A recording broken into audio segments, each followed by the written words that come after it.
عزیز دوستوں، بزرگوں اور بھائیوں، ہمارے معاشرے میں بہت سارے ایسے لوگ ہیں جو انجانی قسم کی مایوسیوں کا شکار ہیں۔ اندیکھا خوف ان کی زندگی کے اندر بری طرح اپنی لپیٹ میں انہیں لیے ہوئے۔ وہ کہتے ہیں کہ سمجھ نہیں آتی زندگی کا مقصد کیا ہے۔ اٹھتے ہیں، چلتے ہیں، تھوڑا بہت کام کرتے ہیں، کھاتے ہیں، سو جاتے ہیں۔ بہت سارا وقت ہمارا بور ہونے میں گزر جاتا ہے۔ بہت ساری سوچیں ہیں جو ہمارا پیچھا نہیں چھوڑتی۔ بہت سارے وسوسے ہیں جو غالب ہونے کو آتے ہیں، معاذ اللہ۔ وہ لوگ کہتے ہیں کہ دن چڑھ جاتا ہے، رات ہو جاتی ہے، زندگی اسی طرح ہماری بیت رہی ہے۔ ہم ہیں کہ سمجھنے سے آ رہی ہیں کہ یہ سارا کچھ کیا ہے۔ عزیز ساتھیوں، عزیز دوستو، یاد رکھیے گا کہ اللہ تبارک و تعالیٰ نے نا انسان کو جو پیدا کیا ہے تو بڑا ہی بامقصد پیدا فرمایا۔ اب کوئی اپنے مقصد کو بھول جائے اور جان بوجھ کر ان چیزوں میں الجھ جائے جو اسے مقصد سے بھی دور لے جائیں اور اس کا دینی، ایمانی، روحانی نقصان بھی کریں، تو پھر بہت سارے گڑھے ایسے ہیں جو ہم نے خود اپنے لیے تیار کر لیے۔ اللہ تبارک و تعالیٰ نے قرآن مجید کے اندر ارشاد فرمایا، جو آیت کا انداز ہے اور قرآن مجید کا جو سمجھانے کا طریقہ ہے، اگر اسی پر آپ غور کر لیں، سادے ترجمے پر ہی، آیات کا پس منظر تو یہی بتا رہا ہے کہ کفار کو سمجھایا جا رہا ہے، پر یہ کہ قرآن تربیت تو ہماری کرتا ہے نا۔ اس عنوان پہ جو ہمارے لیے قرآن مجید نے انمول موتی دیے ہیں، ان پر بھی تو غور کرے نا۔ رب فرماتا ہے، فَحَسِبْتُمْ أَنَّمَا خَلَقْنَاكُمْ عَبَثًا، کیا تم نے یہ سمجھ لیا ہے کہ ہم نے تمہیں بیکار پیدا کیا ہے؟ وَأَنَّكُمْ إِلَيْنَا لَا تُرْجَعُونَ، اور یہ کہ تمہیں ہماری طرف لوٹ کر نہیں آنا۔ کیا تم نے سمجھا ہے بیکار ہے تمہارا پیدا ہونا، بڑا ہونا، مشکلوں سے ماں باپ کا تمہیں پالنا؟ یہ سارا کچھ ایسے ہی ہے۔ یہ تو اس مالک نے تمہیں بنایا ہے جو ساری حکمتوں کو جاننے والا ہے، جس کا علم، جس کی قدرت، جس کی حکمت ہر چیز کا احاطہ کیے ہوئے، اس نے تمہیں بنایا۔ تم جب اپنا مقصد ہی بھول گئے، مقصد کیا تھا؟ وَمَا خَلَقْتُ الْجِنَّ وَالْإِنسَ إِلَّا لِيَعْبُدُونَ، رب فرماتے ہیں جن اور انسان میں نے اپنی عبادت کے لیے پیدا فرمائے۔ ہمارے اوقات تیزی سے ضائع ہو رہے ہیں، تیزی سے، اور ہم انجانی قسم کی اور نہ چاہنے والی مصروفیات کا شکار ہیں، اور پتہ نہیں ہم کہاں جانا چاہ رہے ہیں، کہاں کھڑے ہونا چاہ رہے ہیں، کہاں رکنا، کہاں رہنا چاہ رہے ہیں۔ میرے رسول پاک صلی اللہ تعالیٰ علیہ وسلم کے غلاموں، ہمارے ہاں نا کچھ لوگ ایسے ہیں جن کے پاس کچھ چیزیں ہیں، کچھ چیزیں نہیں ہیں۔ کچھ لوگوں کے پاس مال ہے، کچھ کے پاس نہیں ہے۔ کچھ لوگ ایسے ہیں جن کے پاس کوئی عہدہ ہے، کوئی طاقت ہے، کوئی دنیاوی منصب ہے، کچھ کے پاس نہیں ہے۔ لیکن وقت ایک ایسی قیمتی چیز ہے جو سب لوگوں کے پاس موجود ہے۔ اب شرط یہ ہے کہ اس کو صحیح کر کے ترتیب دیا جائے، اپنے اوقات کو فارغ نہ گزارا جائے۔ مجھے بھی ایک دن ایک دوست نے کہا تھا کہ میں بور بہت ہوتا ہوں، تو میں نے کہا یار شاید ہم بھی ہوتے ہوں، لیکن اب بور ہونے کا وقت بچا کوئی نہیں زندگی میں۔ اب اتنا ٹائم نہیں ہے کہ بور ہوا جائے، کسی نہ کسی کام بندہ لگا رہے، تو پھر ایسا محسوس ہوتا ہے کہ بور ہونے کے لیے کوئی گنجائش ہی زندگی میں باقی نہیں بچی۔ اگر آپ چیزوں کو مینج ہی نہیں کرتے، ہمارا وقت کیسے گزرتا ہے بھلا؟ جو چیز ہم سب سے زیادہ ضائع کر آئے ہیں زندگی میں پیچھے اور کر رہے ہیں، وہ وقت ہے۔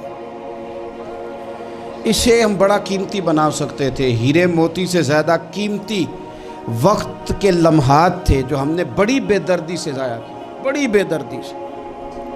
کہاں کہاں ضائع ہو رہا ہے؟ ہوٹلوں میں، قہوہ خانوں میں، گپوں میں، غیبتوں میں، چگلیوں میں، دوسروں کو نیچا دکھانے میں، سازشیں کرنے میں۔ ہمارے ہاں لوگ سازشوں میں وقت ضائع کرتے ہیں، ہمارے ہاں لوگ موبائلوں پہ وقت ضائع کرتے ہیں، فضول قسم کی ہماری ابحاث ہے جن میں وقت ضائع ہوتا ہے۔ اس ضائع ہونے والے وقت نے ہم سے ہمارا بڑا کچھ چھینا ہے۔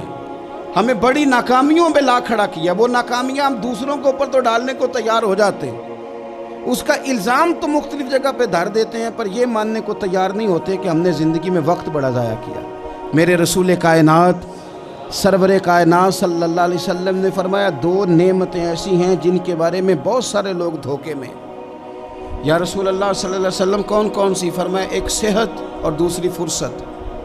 یہ نعمتیں ہیں تیرے پاس. اگر تو تندرست ہے بہت بڑی نعمت تیرے پاس, اور اگر تیرے پاس فراغت ہے تو سمجھ لیں رب نے موقع دیا ہے قرآن پاک پڑھنے کا, اللہ نے موقع دیا ہے درود و سلام پڑھنے کا, رب نے موقع دیا ہے تجھے خیر کرنے کا, اللہ نے موقع دیا ہے کثرت سے سجدے کرنے کا, مالک نے تجھے موقع دیا ہے اپنی بارگاہ میں جھکنے کا, اللہ نے موقع دیا ہے دعائیں مانگنے کا, نوافل پڑھنے کا, اذکار کرنے کا, تسبیحات پڑھنے کا, لیکن ہم نے ضائع کر دیا ٹائم کو.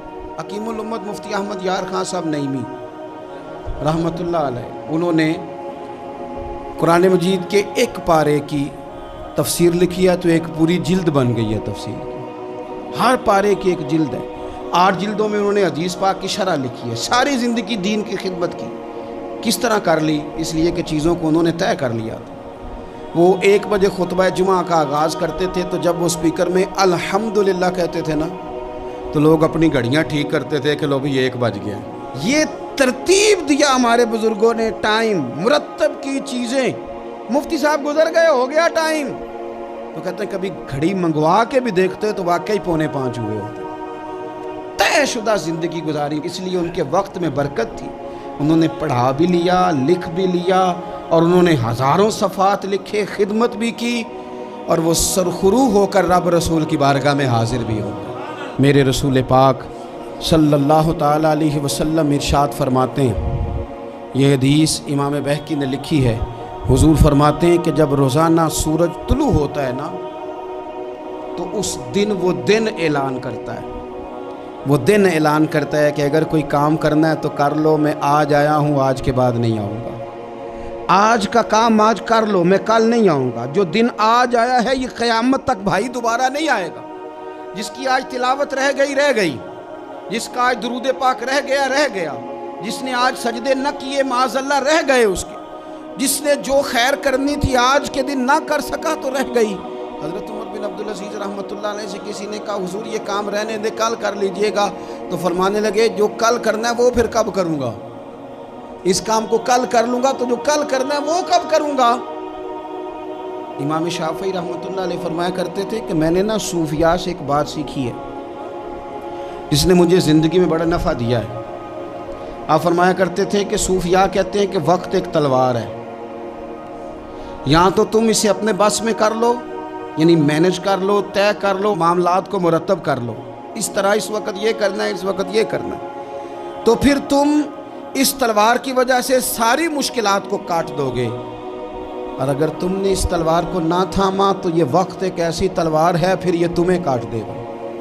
اور فرمایا کرتے تھے یہ اتنی تیزی سے پگھلتا ہے وقت, کالے بال سفید ہو جاتے ہیں, سیدھی کمر ٹیڑھی ہو جاتی ہے, تندرست وجود بیمار ہو جاتا ہے. اتنی تیزی سے پھر یہ وقت گزرتا ہے کہ برف اگر دھوپ میں رکھ دی جائے تو وہ اتنی تیزی سے نہیں پگھلتی جتنی تیزی سے ہماری زندگی کے دن پگھل رہے ہیں.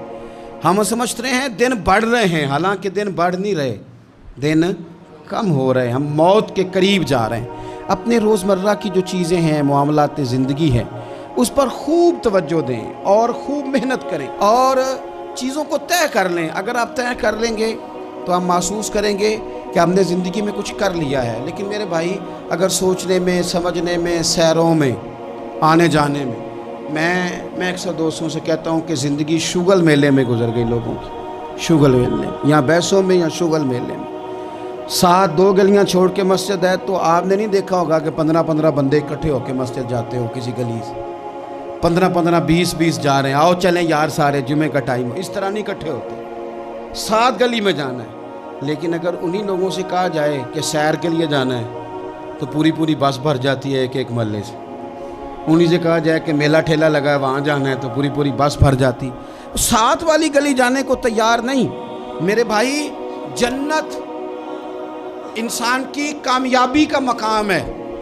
جنت وہ جگہ ہے جہاں ہم کامیاب ہو کر فلاح پا کے جائیں گے.